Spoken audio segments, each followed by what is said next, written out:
Bonjour, j'espère que vous allez bien. Je suis contente de vous retrouver en ce mercredi pour un nouveau podcast sur la pleine lune en Verseau qui aura lieu le lundi 19 août à 20h25 exactement. Donc, du fait de mon absence, il n'y a pas eu de podcast sur la nouvelle lune en Lion, mais pour résumer un petit peu la chose, la nouvelle lune en Lion, c'est un nouveau départ porté sur le moi. Le lion, c'est le signe de l'ego, c'est le signe de la créativité, de la procréation aussi, de l'amour-propre, mais aussi de l'amour que l'on partage avec les autres. Donc, c'était un nouveau départ quand même assez personnel. De toute façon, le mois d'août, qui est le mois du lion, pourquoi ? Puisqu'il démarre lorsque le soleil est en lion, eh bien, c'est un mois qui invite au repos. Dans l'hémisphère nord, en tout cas, c'est l'été et c'est là où la plupart des gens prennent des congés. Donc, on est effectivement invité, même dans notre manière de vivre, à s'orienter sur le moi. Donc, d'une manière générale, une nouvelle lune en Lion, c'est cette dynamique qui est mise en avant. Alors, je vous fais une analyse vraiment express et classique de ce que peut être la nouvelle lune en Lion, parce que bien évidemment qu'il y a des paramètres à prendre en compte, mais d'une manière générale, c'est ça. Au moment de cette nouvelle lune, Vénus était encore dans le signe du Lion, même si elle n'était pas conjointe à la nouvelle lune, mais ça accentue encore plus la notion d'amour-propre, de créativité, tous les projets qui pouvaient être liés à la création, à la procréation, à donner naissance à quelque chose, voire même à un bébé, mais tout ça, c'était quelque chose qui pouvait vraiment être mis en avant aux alentours de cette nouvelle lune et durant toute cette lunaison en particulier. Donc, la pleine lune, c'est la moitié de la lunaison. On est 14 jours après la nouvelle lune, donc on fait le bilan. Je rappelle qu'une nouvelle lune, c'est une conjonction du soleil et de la lune, donc ça se fait dans le même signe. Et la pleine lune, le soleil et la lune sont opposés, donc dans des signes opposés. Ici, on est sur l'axe Lion-Verseau. Donc c'est intéressant de se souvenir que la nouvelle lune, elle invite à prendre un nouveau départ qui est directement relié au moi, au pouvoir créateur, parce que le signe du Verseau, c'est le moi qui est exposé dans la société, si je puis dire, face aux autres en fait. Là, on rentre dans une énergie qui est vraiment collective, mais le Verseau, c'est aussi un indépendant de cette énergie collective. Il y a de la contradiction dans ce signe. C'est à la fois les groupes, mais à la fois aussi le détachement que l'on a, l'individualité qu'on a par rapport aux 10 groupes. Donc, en Lion, on a notre pouvoir créateur, cette envie de créer, d'initier quelque chose, et en Verseau, on va créer et emmener des gens avec nous dans notre création ou participer à une création collective, tout en restant soi. Donc, comme je dis toujours, dans chaque signe, il y a un peu du signe opposé qui sommeille. Donc, dans chaque Verseau, il y a un lion qui sommeille, et pareil pour le lion. Donc, c'est vraiment intéressant de voir les choses, comme ça. Et cette pleine lune, elle risque d'être quand même assez intense sur le plan énergétique parce que elle crée des aspects, notamment un aspect à Uranus qui est quand même assez dissonant et complexe. Et comme Uranus, c'est la planète du Verseau, eh bien, ça rajoute énormément d'intensité. Donc déjà, ce que l'on remarque dans la carte du ciel, c'est que le Soleil est conjoint à Mercure rétrograde et à Vesta au moment de la pleine lune. Donc la lune, elle n'est pas uniquement opposée au Soleil, elle est aussi opposée à Mercure rétrograde et aussi opposée à Vesta. Alors, j'ai fait un podcast la semaine dernière sur Mercure rétrograde. Je vous invite à l'écouter si c'est pas fait. Mais cette rétrograde de Mercure, elle a débuté dans le signe de la Vierge. Donc là, elle continue dans le signe du Lion. Elle va s'arrêter 9 jours après cette pleine lune, puisqu'elle s'arrête le 28 août. Et donc, il y a cette idée de regarder en arrière. Alors, particulièrement par rapport à nos actions, à nos pensées, à nos créations, puisque là, on est dans le signe du Lion. Donc, pour moi, ça accentue la notion de doute, cette conjonction du Soleil, puisque le Soleil représente de toute façon l'énergie vitale. Alors, même si vous n'êtes pas solaire Lion, en ce moment, pour tout le monde, on est dans la saison du Lion, et la pleine lune en Verseau, elle ne peut avoir lieu que dans la saison du Lion. Puisqu'il faut une opposition Soleil-Lune, et quand la Lune est en Verseau et qu'elle est opposée avec le Soleil, c'est forcément que le Soleil est en Lion. Donc, il y a déjà un sujet par rapport à la place qu'on peut occuper sur le plan de la collectivité, les groupes auxquels on appartient, les projets. Le signe du Verseau, c'est aussi un signe qui évoque cette notion de projet. Pourquoi ? Parce qu'on est dans une dynamique futuristique avec le Verseau, donc c'est vraiment voir les choses qui vont nous porter dans le futur. Donc, quand on commence un projet, bon, je sais que j'aime pas trop tout ce qui est discours Instagram entrepreneurial, mais bon, il y a quand même des choses qui ressortent là-dedans qui sont vraies. On dit toujours que quand on a un projet, quand on perd la motivation, parce que la motivation n'est pas constante, eh bien, on doit se raccrocher à son pourquoi. Donc, c'est la raison pour laquelle on met en place ce projet qui nous fait tenir lorsque l'on a l'impression que ça va échouer, lorsque c'est trop compliqué et qu'on a envie d'abandonner, etc. Et ça s'adapte à tous les projets que vous pouvez imaginer, hein, que ce soit la création d'une entreprise, que ce soit un couple qui a du mal à avoir des enfants, par exemple. Eh bien, c'est l'envie de concrétiser ce projet qui va les amener à continuer, à avoir des échecs, etc., même si c'est pas facile. Donc, cette dynamique-là, elle est accentuée par la rétrograde de Mercure. Il peut y avoir cette idée de qu'est-ce que j'ai mal fait, qu'est-ce que j'ai mal pensé, quel apprentissage j'ai mal saisi dans le passé qui m'empêche aujourd'hui de mener à bien ou de mener comme je le souhaiterais ce projet. Pour les personnes qui ont initié un projet vraiment personnel au moment de la nouvelle lune, la pleine lune en Verseau, elle vient mettre de l'objectivité quant à la durabilité sur le long terme de ce projet. C'est-à-dire qu'il suffit pas d'avoir de l'idéalisme, il faut aussi que ce soit constant. Et la constance en astrologie, c'est représenté par les signes de terre, et Uranus, qui représente l'énergie Verseau, est actuellement dans le signe du Taureau. C'est pour ça d'ailleurs que Uranus, il est à la fois en dissonance avec la Lune, qui peut être un peu trop idéaliste dans ce signe du Verseau, un peu déconnecté de certaines réalités concrètes, tellement l'énergie collective ou le projet en lui-même fait vibrer. Et de l'autre côté, on a le Soleil conjoint à Mercure. Alors déjà, le Soleil conjoint à Mercure, ça accentue la subjectivité. Mais alors, dans le signe du Lion, qui est un signe fixe, ça l'accentue considérablement. Donc, pour beaucoup de personnes, il peut y avoir aux alentours de cette pleine lune une réalité qui va venir en pleine face et qui sera peut-être pas forcément agréable parce que ça va remettre en question quelque chose que vous avez fait, que vous avez dit ou que vous avez pensé. Alors, quand je dis ça, je m'inclus aussi dedans, bien sûr. Ça peut très bien être mon cas aussi. Mais ce que je veux dire, c'est que c'est pas agréable d'être mis face à son incompétence, d'être mis face à ses échecs. Et en plus, comme la lune, elle est en Verseau, il est possible que ça se fasse pas du tout dans la discrétion, mais peut-être devant d'autres personnes. Donc, il faudra vraiment prendre du recul par rapport à ça et agir avec bon sens. Si par exemple c'est quelque chose qui se fait au travail, peut-être que reconnaître son incompétence, ce sera la meilleure chose qu'on aura à faire. Reconnaître qu'on a fait des erreurs, reconnaître que on n'a pas fait les choses comme on aurait dû ou comme on aurait pu les faire. Alors l'idée c'est pas de dire oui à toutes les critiques et de se laisser faire, mais d'accepter la critique constructive. Surtout, n'oubliez pas que tout est lié en astrologie. 3 jours après cette pleine lune, on rentre dans la saison de la Vierge. D'ailleurs, le Soleil, il s'apprête à rentrer dans le signe de la Vierge. Et le signe de la Vierge, c'est le signe du travail, du concret et aussi de la critique et de l'autocritique. D'ailleurs, il y a déjà Vénus qui est en Vierge. Je vais en parler juste après. Donc, Uranus qui est en Taureau vient perturber à la fois la Lune et à la fois la conjonction Mercure-Vesta-Soleil dans le signe du Lion. D'ailleurs, Vesta, c'est un astéroïde que j'associe à l'énergie de la balance parce que je suis la méthode de Roland Legrand et la balance, c'est l'équilibre. Donc, c'est bien qu'il y a un équilibre à trouver. L'ego représenté par le Lion va devoir prendre moins de place sur l'instant présent pour pouvoir vivre une expansion dans le futur par rapport au projet que vous souhaitez mettre en place. Alors, je vais donner un exemple parce que ça peut être un peu plus parlant.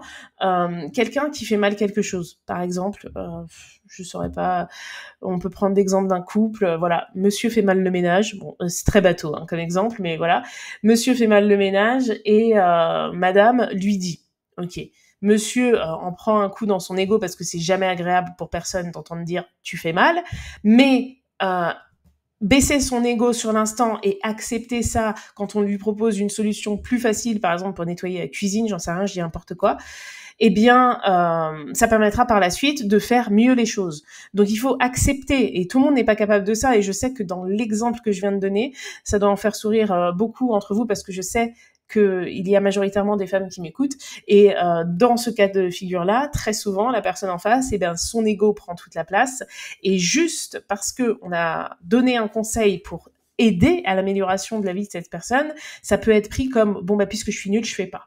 hein. Ou alors, de toute façon, ça va jamais, moi, toute la personnalité qui est remise en question par rapport à un conseil, hein. Et ça, c'est très compliqué. Et justement, aux alentours de cette pleine lune, j'ai donné l'exemple des couples, mais ça peut créer des tensions dans beaucoup de couples par rapport à ce sujet-là, mais aussi dans beaucoup de couples, je sais pas moi, de collègues, d'amis, etc., où il y en a un qui a tendance à prendre peut-être les choses trop personnellement. C'est-à-dire que le conseil qui va l'aider à s'améliorer, il va le prendre comme une critique, comme une insulte, comme le fait d'être rabaissé, alors qu'en fait, c'est juste une aide, un conseil pour permettre de faire mieux la fois d'après. Donc ça, c'est quelque chose, quand on imagine, quand on donne un conseil à quelqu'un qui se vexe, on arrive à l'imaginer, mais il faut garder à l'esprit que ça peut aussi être nous qui prenons mal quelque chose, hein, parce que ça va nous sembler légitime, parce qu'on réfléchit toujours par rapport à notre prisme, et encore plus dès qu'il est question de l'énergie du lion, hein. C'est vraiment une énergie qui est très personnelle. Donc, avec Mercure rétrograde, qui en plus ouvre la porte des quiproquos, des incompréhensions, etc., en dissonance avec Uranus, qui est une planète de changement, de tension, de stress, il peut y avoir un pic de stress, pour X ou Y raison, aux alentours de cette date. Il peut y avoir aussi une nouvelle qui vient chambouler considérablement l'existence. Par exemple, je donne cet exemple-là, la nouvelle lune, c'est un nouveau départ. Si on reprend l'exemple d'un couple qui veut avoir un enfant, la femme tombe enceinte, c'est aux alentours du 19 août qu'elle peut vraiment prendre conscience de ça. Et là, ça crée un chamboulement, parce que être dans un projet, avoir un projet, et voir qu'il est en train de se concrétiser, c'est pas la même chose. Donc, je donne cet exemple-là, mais c'est pareil pour tout, en fait. Hein, c'est pareil pour n'importe quel projet. Quand on est dans l'imaginaire, on est dans le côté fantasmatique. Quand on commence à œuvrer pour le projet et que là, il y a des concrétisations qui s'appliquent, là, ça prend une autre direction. J'en profite, je viens d'avoir le flash à l'instant, hein. Je fais des podcasts assez spontanés, donc des fois des idées me viennent au fur et à mesure que j'enregistre. Mais Vesta, donc comme je l'ai dit, c'est la balance. Et la balance, c'est le signe de la justice.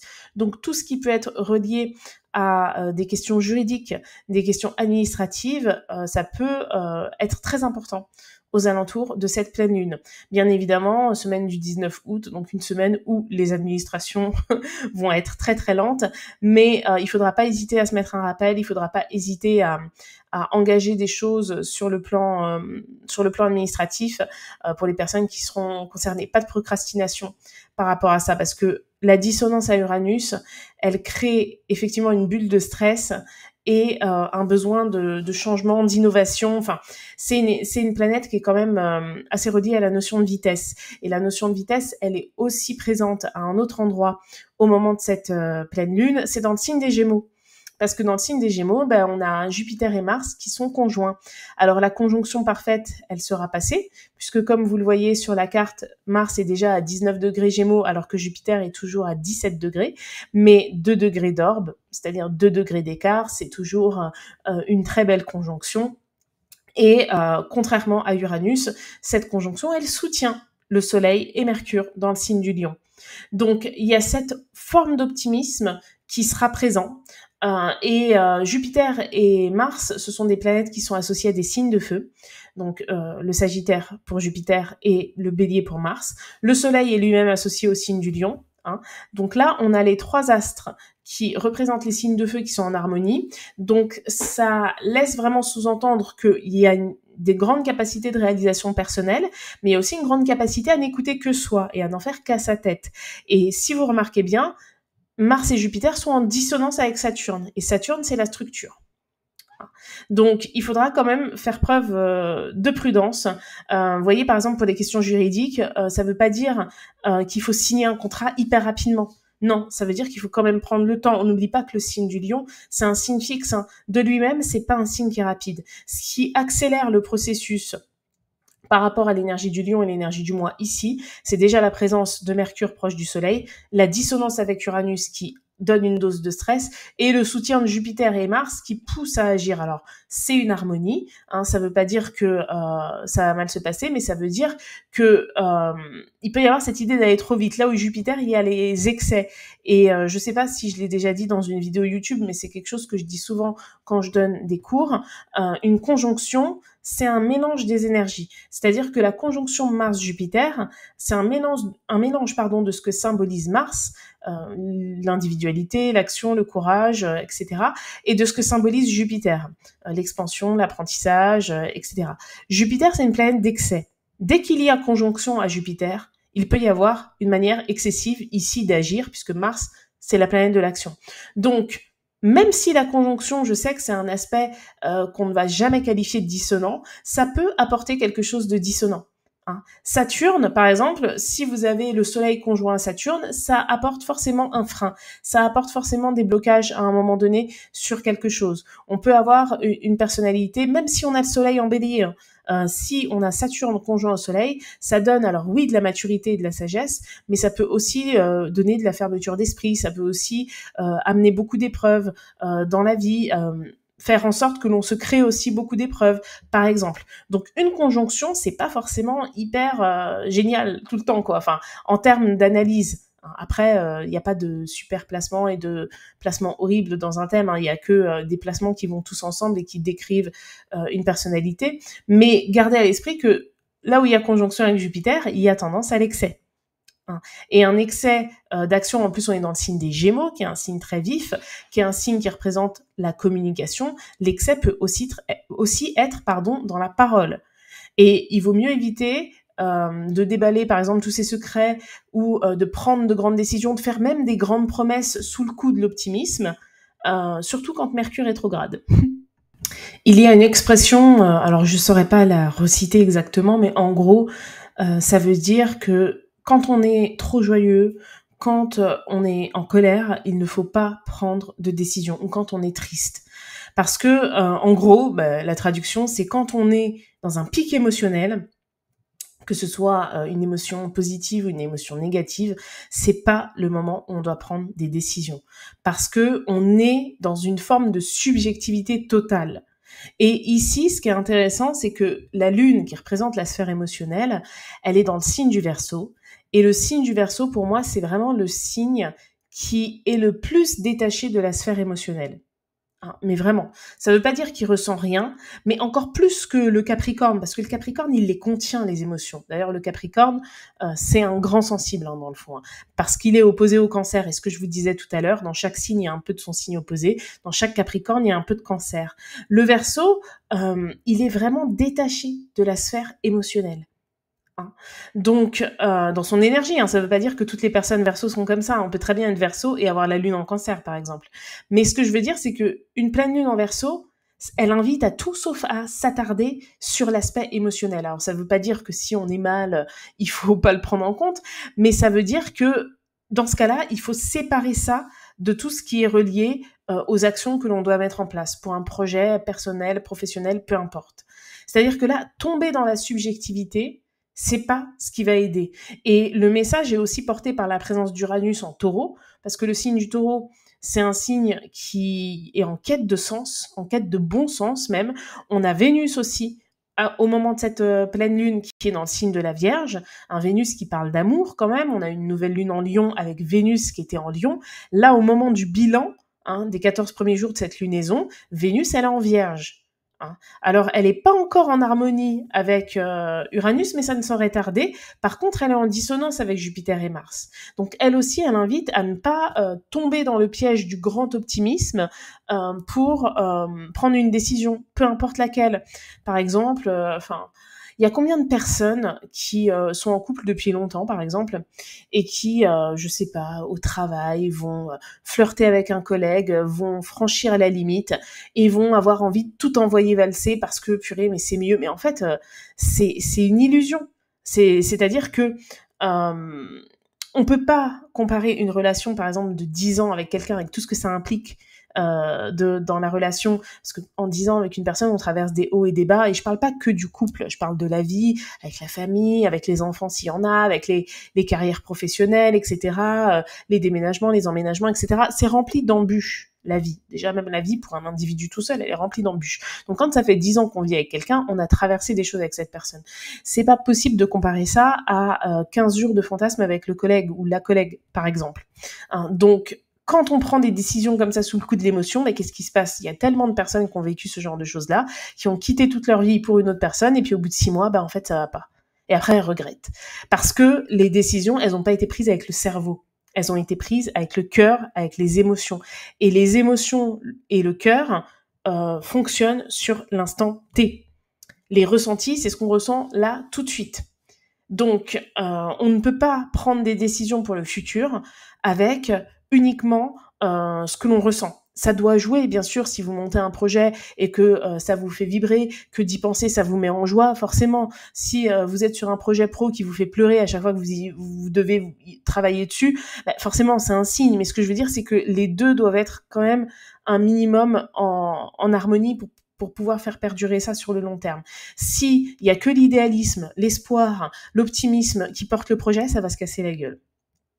Et peu importe le projet, que ce soit un projet relationnel, que ce soit un projet professionnel, que ce soit même le projet, je sais pas moi, d'apprendre la guitare, ce que vous voulez, si ça repose que sur des choses émotionnelles qui sont plaisantes, et pas sur du travail, du concret, etc., ça ne fonctionnera pas.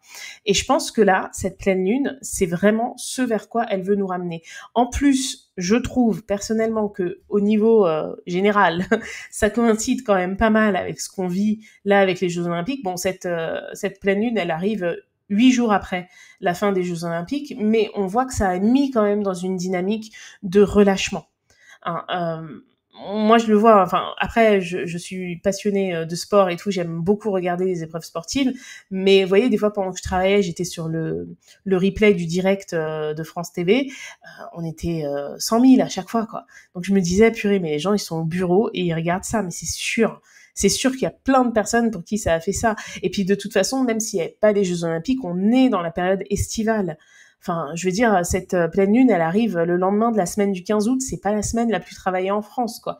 Donc, forcément qu'il y a ce détachement qui met dans une dynamique qui est positive. Alors, il faut la conserver le plus possible, mais il faut pas tout remettre en question parce que là, on est dans une dynamique positive. Vous voyez, c'est un peu comme quelqu'un qui part une semaine en vacances à un endroit et qui se dit « Purée, mais ici, la vie, elle est bien, je vais tout quitter, je vais venir vivre ici. » Parfois, ce genre de coup, ça marche, mais ça marche parce que d'autres choses sont alignées. C'est pas juste ça qui fait que. Et puis en général, si le déclic vient là, après on revient en vacances, on regarde comment ça se passe, etc.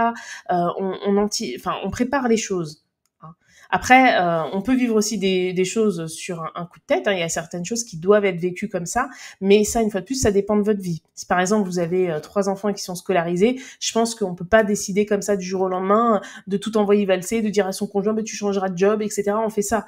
Non, si vous avez 24 ans, vous êtes célibataire et que votre CDD vient se finir et que là vous partez en vacances et que vous rêvez de rester là un mois de plus, bon.